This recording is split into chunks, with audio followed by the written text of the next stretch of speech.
नमस्कार दोस्तों, आप सभी के नाइनजाइमस क्लासेज में हार्दिक स्वागत है।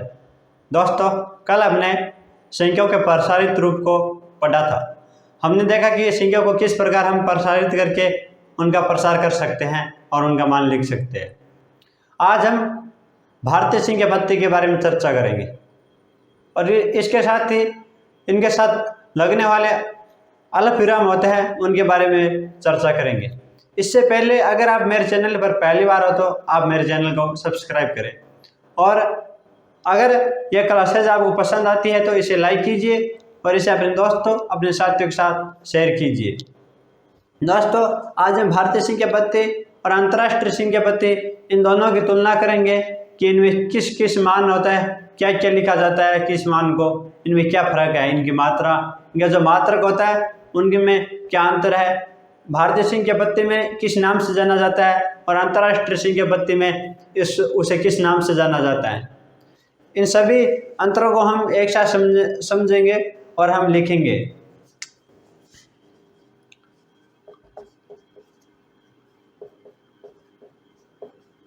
इसके साथ ही हम अल्पविराम की चर्चा करेंगे।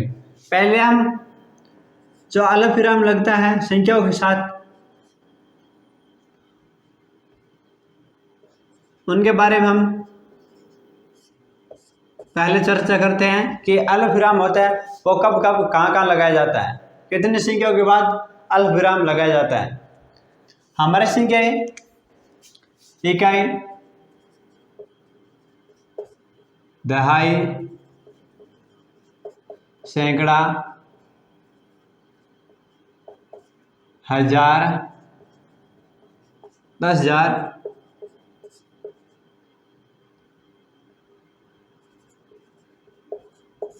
इस प्रकार आगे हम देखेंगे, आगे चलती रहती है। हम देखेंगे कि जो अल्पविराम है वो कितनी संख्याओं में लगता है। हम देखें कि इकाई के अंक में तो 1 होता है, दहाई के अंक देखें तो दहाई के अंक में 2 होता है। दहाई के अंक ले तो माना कि ये 2 है तो इसमें दहाई के अंक है ये।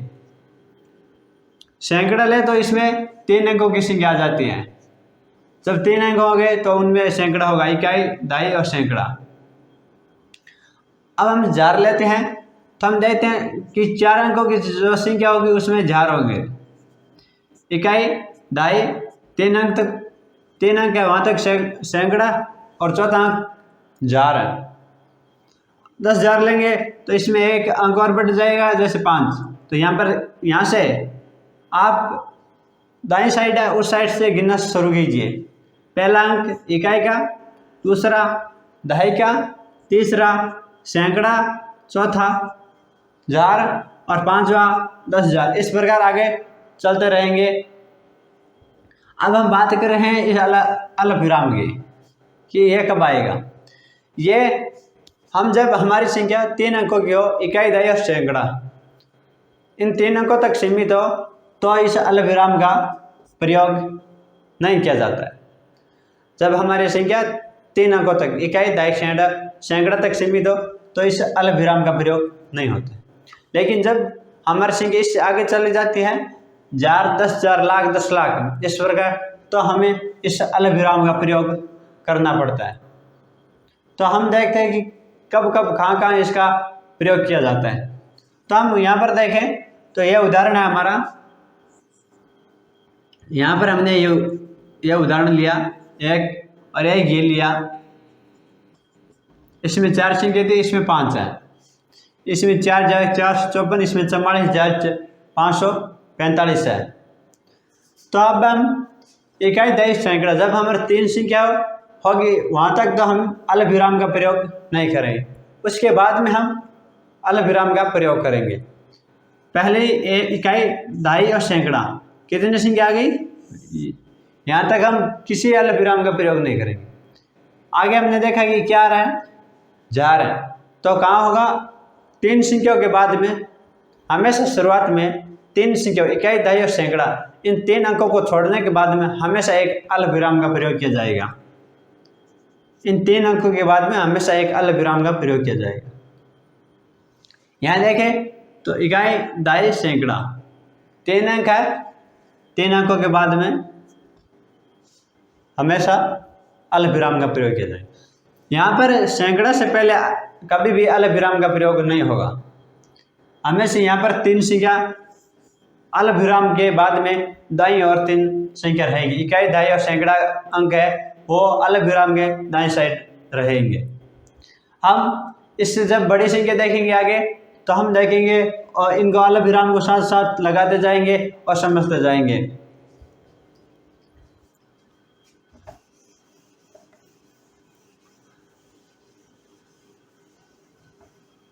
तो हम आगे देखते हैं भारतीय संख्या पद्धति।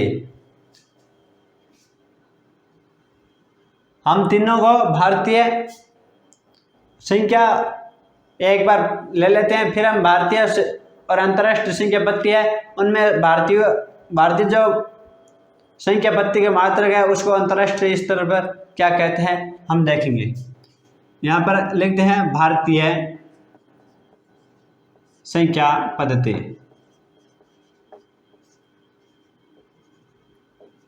यहाँ प्रणाली, यहाँ पर हम लिख देंगे संख्या। क्या संख्या कि क्या क्या आएगी। हम यहाँ से शुरू करें भारतीय संख्या पद्धति और बाद में हमारे आ जाएगा संख्या। हम शुरुआत 10 से करते हैं। तो इससे 10 को कैसे लिखा जाता है?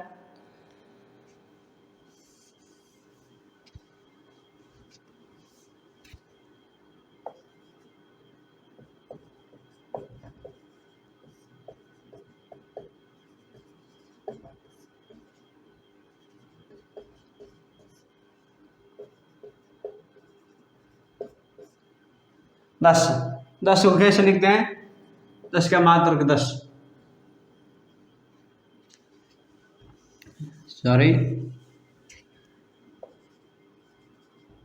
10 है।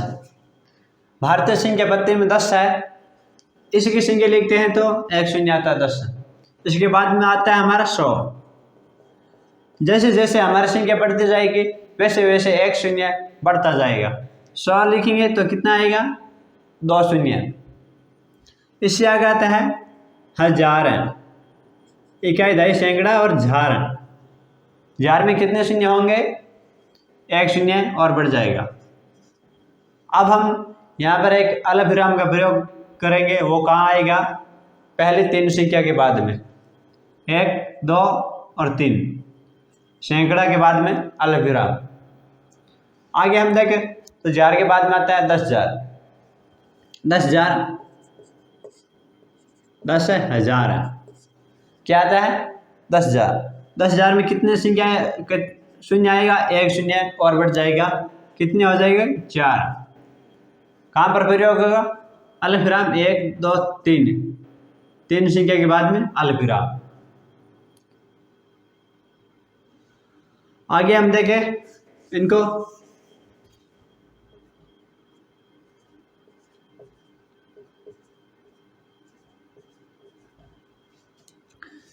हजार 10,000 है। आगे आता है लाख में कितने? 1 शून्य और है। कितने हो जाएगी? 5। इकाई, दहाई, सैकड़ा, हजार, 10,000 और लाख। अब अल्पविराम लगाना है तो शुरू में इकाई, दहाई, सैकड़ा के बाद में अल्पविराम, बाद में इकाई, दहाई, सैकड़ा, हजार, 10,000, बाद में 2 अंकों के बाद में अल्पविराम। जैसे संख्या बढ़ती जाएगी वैसे ये संख्या ये भी बढ़ती जाएगी। तो यहाँ पर 3 आ जाएगी। आगे आता है 10 लाख। 10 लाख, 1 शून्य और बढ़ा दो, कितने हो जाएंगे? 6। कितने? 6। लाख में कितने शून्य होते हैं? 5। 10 लाख में 6। तो अल्पविराम कहाँ लगेगा? पहले 3 अंक को छोड़ने के बाद फिर वापस इकाई, दहाई, सैकड़ा, हजार, 10,000, लाख, 10 लाख। 10 लाख आता है इसलिए यहाँ पर लगे। जो यहाँ पर बोला जाता है 10 लाख, तो 10 कहाँ पर बोला जाता है, यहाँ 10 लाख। 3 संख्या के बाद में, फिर 2 संख्या के बाद में शेष आ गया 1 शून्य रहा अल्पविराम के बाद में, लाख 10 लाख। उसके बाद में हम देखें तो आता है करोड़। करोड़ में कितने शून्य हो जाएंगे, 7।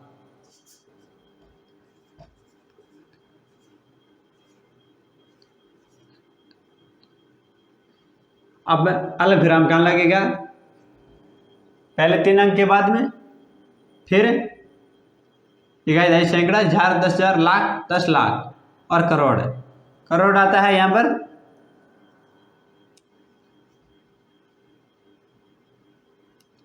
पर दो संख्या के बीच में लग जाएगा अल्पविराम। आगे आता है 10 करोड़। 10 करोड़, 1 शून्य और बढ़ा दें, 10 करोड़ में हो जाएंगे 8। कितने, 8। 8 शून्य हो जाएंगे। तो अब क्या करेंगे, इसमें अल्पविराम लगाते हैं, 2 2 और 2। बीच में 2 संख्या है होती है, उन हम जब अल्पविराम लगाएंगे तो उससे हमारा जो अल्पविराम होगा वो सही हो जाएगा। शुरू में हमें 3 अंक छोड़ने पड़ते हैं और बाद में हमें 2 अंक छोड़ने पड़ते हैं। शुरू में हम इकाई दशमलव और सैकड़ा के बाद में अल्पविराम शुरुआत करते हैं, उसके बाद में कोई भी अंक हो 2 अंकों के बाद में वापस अल्पविराम आ जाता है। आगे आता है 10 करोड़ अरब। अरब में कितने, 1 शून्य और हो जाएगा, कितने हो जाएंगे, 9।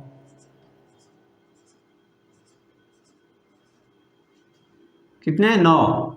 तो अब अल्पविराम 3 2 2 और 2, पहले 3 संख्या, फिर 2 छोटी, फिर 2 2, पहले 3 संख्या के बाद में अल्पविराम, फिर 2 संख्या के बाद में अल्पविराम लगता है। आगे अरब, 10 अरब, 10 अरब है, तो क्या होगा, 1 शून्य और हो जाएगा। कितने शून्य हो जाएंगे 10 अरब में, 10। 10 अरब में 10 शून्य हो जाएंगे। तो यहाँ पर 3 संख्या के बाद में फिर 2 2 और 2।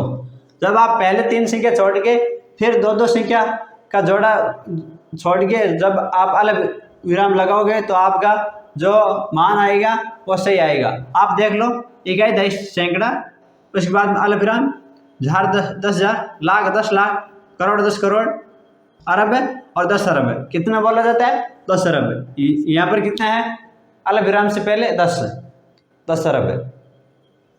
आगे आता है खरब है। खरब में कितने शून्य आ जाएंगे, 11।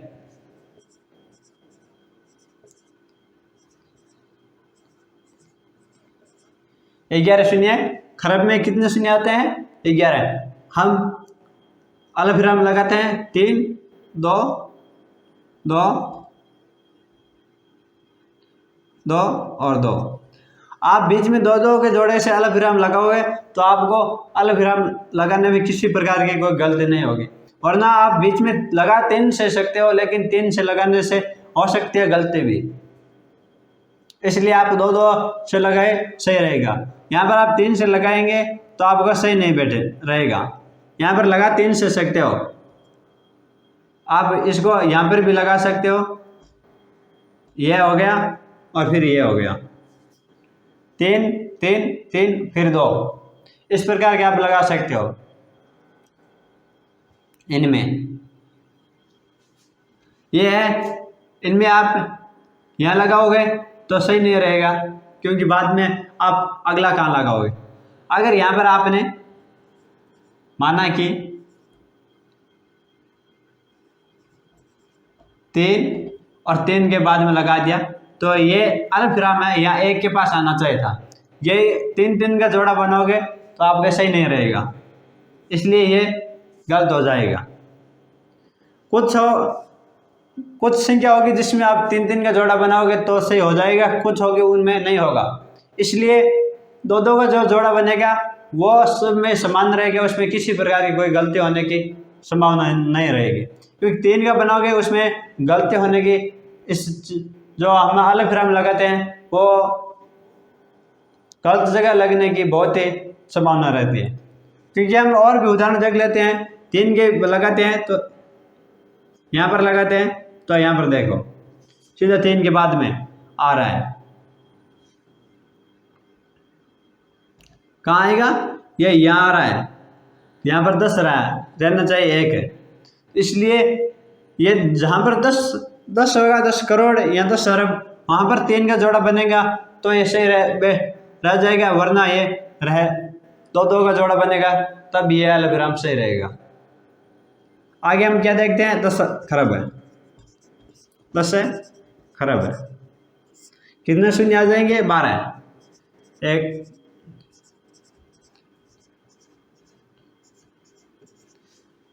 पहले 3, फिर आप यहाँ पर 3 से लगा सकते हो, लेकिन 3 फिर यहाँ 2 से, यह बड़ी संख्या होगी, इनके साथ आप 3 से लगाओगे तो गलती नहीं होगी। लेकिन ये छोटी संख्या होगी, यहाँ पर देखो, यहाँ पर 3 से लगाओगे छोटी संख्या में तो यहाँ पर गलती हो सकती। लेकिन जब हमारी बड़ी हो जाएगी संख्या, उसमें आप 3 का जोड़ा बना के अलग विराम लगाओगे तो वहाँ पर गलती नहीं होगी। यहाँ पर देख लीजिए 8 शून्य है यहाँ पर, तो हम 3 का जोड़ा बनाते हैं तो सही नहीं रहा है, पीछे शून्य यहाँ लगना चाहिए था, ये सही नहीं रहा है, ये लग नहीं रहा है। यहाँ पर कोई संख्या होगी जिसमें 3 के जोड़े से सही आ जाएगा, वरना दो संख्याओं का जोड़ा लेकर जब आप अलग विराम लगाओगे तो आपका सही रहेगा, किसी प्रकार की कोई गलती होने की संभावना नहीं रहेगी। यहाँ पर देखिए, यहाँ पर गलत हो रहा था, यहाँ पर ये नहीं में, जो ये बड़ी संख्या होगी ना, ये अरब 10 अरब खरब और 10 खरब, इनमें ये 3 का जोड़ा बन जाएगा। आपके इतनी है, आगे हम नहीं बढ़ेंगे, संख्या बहुत बड़ी है, आपके सिर्फ 10 खरब तक ही जाएगी, इससे आगे हम नहीं जाएंगे क्योंकि आगे बहुत है। आपके कोर्स में आपके काम इतने याद नहीं है, 10 खरब है, इतने बहुत होती है 10 खरब भी, इनमें भी आपको पता नहीं चलेगा कि एक में कितना शून्य होता है, 1000 में कितने होते हैं, 10,000 में, लाख में कितने शून्य होते हैं। अब हम देख लेते हैं कि जो भारतीय संख्या पत्ती का मात्रक है, उनमें उस मात्रक को अंतरराष्ट्रीय पत्ती है उनमें क्या कहते हैं, उसमें हम क्या कहते हैं। यह संख्या है, यह तो सेम रहनी है, इसमें कोई अंतर नहीं है, ये तो गणित है, जो गणित की संख्या है यह तो सेम ही रहेगी। लेकिन जो अंतरराष्ट्रीय पत्ती का मात्रक है वो भारतीय पत्ती से परिवर्तन हो जाता है। अंतरराष्ट्रीय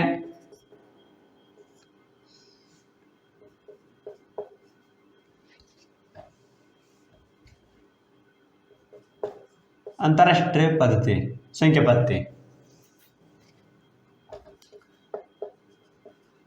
अंतरराष्ट्रीय संख्या पद्धति। तो अंतरराष्ट्रीय संख्या पद्धति है, उसमें जो 10 है, या 10, इसको 10 कहते हैं। आगे हम देखें 100, तो 100 को क्या कहते हैं, 100 कहते हैं। आगे हम देखते हैं 1000 आता है, तो 1000 को हम 1000 ही कहेंगे, 1000 को 1000 ही कहेंगे। आगे आता है 10,000, 10,000 को अंतरराष्ट्रीय संख्या पद्धति में 10,000 ही कहेंगे, 10,000। यहाँ तक इनका मात्रक परिवर्तन नहीं है। आगे आता है लाख, लाख अंतरराष्ट्रीय पद्धति में लाख ही कहेंगे। यहाँ पर देखा कि भारतीय संख्या पद्धति और अंतरराष्ट्रीय संख्या पद्धति में जो मात्रक है उसमें कोई परिवर्तन नहीं है कि 10 को हम भारतीय संख्या पद्धति में 10 कहते हैं और अंतरराष्ट्रीय संख्या पद्धति उसमें भी 10 कहते हैं। हमने लाख तक देखा कि इसमें भारतीय और अंतरराष्ट्रीय पद्धति में लाख और लाख ही कहा जाता है, लेकिन जब आगे आएगा तो उसमें क्या होगा, इनमें मानों में परिवर्तन हो जाएगा। आगे आता है 10 लाख, 10 लाख को अंतरराष्ट्रीय संख्या पद्धति में 1 मिलियन के नाम से जाना जाता है। कितना, 1 मिलियन, 1 मिलियन, 1 मिलियन। यहाँ पर 10 लाख से भारतीय संख्या पत्ती और अंतर्राष्ट्रीय संख्या पत्ती है उनके मात्रक में परिवर्तन शुरुआत हो जाती है। हम देखते हैं करोड़ में, हमारे भारतीय संख्या पत्ती में 1 करोड़ होता है, वहाँ पर अंतर्राष्ट्रीय संख्या पत्ती में इसे 10 मिलियन के नाम से जाना जाता है। 1 करोड़ में कितने होता है? 10 मिलियन। 1 करोड़ में 10 मिलियन होते हैं। आगे आता है 10 करोड़, 10 करोड़ में 100 मिलियन हो जाएंगे। 10 करोड़ में कितने? 100 मिलियन।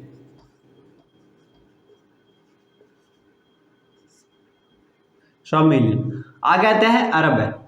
अरब में क्या हो जाएगी? 1 बिलियन। अरब में 1 बिलियन, 1 बिलियन। आगे क्या आता है? 10 अरब। 10 अरब में क्या हो जाएंगे? 10 बिलियन, 10 बिलियन। आगे आता है खरब है, तो खरब में क्या हो जाएंगे?